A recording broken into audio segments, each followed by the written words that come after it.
So I remember my first experience of hypnosis was really disappointing in that I was expecting it to be this massively tranced out, weird feeling where I forgot everything. And to be honest, I don't even know what I expected it to be, but I just expected it to be dramatic. So this leads me on to myth buster number 3. Doesn't have to be weird. It doesn't have to be Derren Brown, like, oh my God, what just happened there? That totally freaked me out. And in many ways, it's really disappointingly normal. And this is because we go into trance multiple times a day. We just don't necessarily refer to it as trance. So those moments when you're driving home from a friend's house or work or something, you've done that drive millions of times and you just go on autopilot, that's trance. Those times when you're really into a film and you're really feeling that what the characters feel, that's trance. As much as when you see an advert for something and you think, I fancy that, that's a form of trance as well. It's not this Derren Brown moment of, oh my God, that was mega weird, or at least it doesn't have to be. So people often say, I'm not hypnotizable, or even link it to seeing things in images and pictures. That doesn't make you not hypnotizable.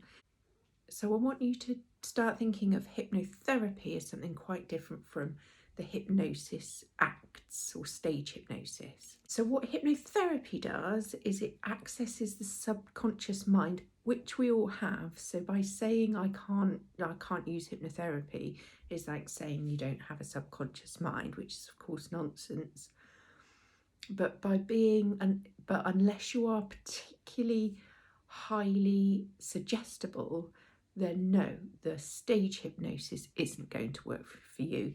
Anyone who's attended a Derren Brown type performance, they have loads of little suggestibility tests that you run through, whether you know about it or not.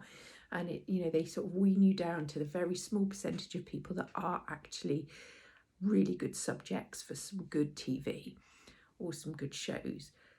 Hypnotherapy is nothing like that, very disappointingly, but it's nothing like that. So it is really useful if you can see in images, see in pictures. I know that when I'm thinking and processing, it's all visual, it's all in pictures, but it absolutely doesn't have to be. And I used to think that it had to be too. As long as you can recall feelings of some nature, so whether it's visual, whether it's sensory, whether it's in a smell, whether it's audible, whatever that way that you process, that's fine. We can work with that. So there is no hypnosis won't work for me.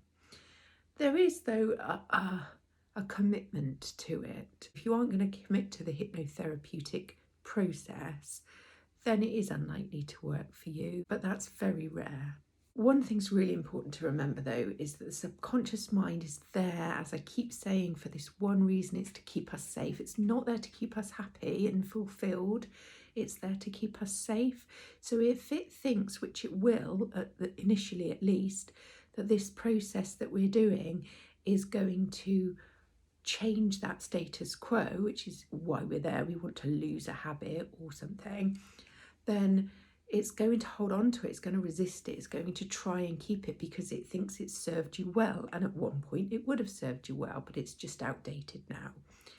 So there will be an element of resistance, some more than others, but we can work through that. That does not make you not hypnotizable. My message is, don't let anyone tell you that you're not hypnotizable and that hypnotherapy definitely won't work for you, or that because you don't see in pictures, hypnotherapy won't work for you. Not true.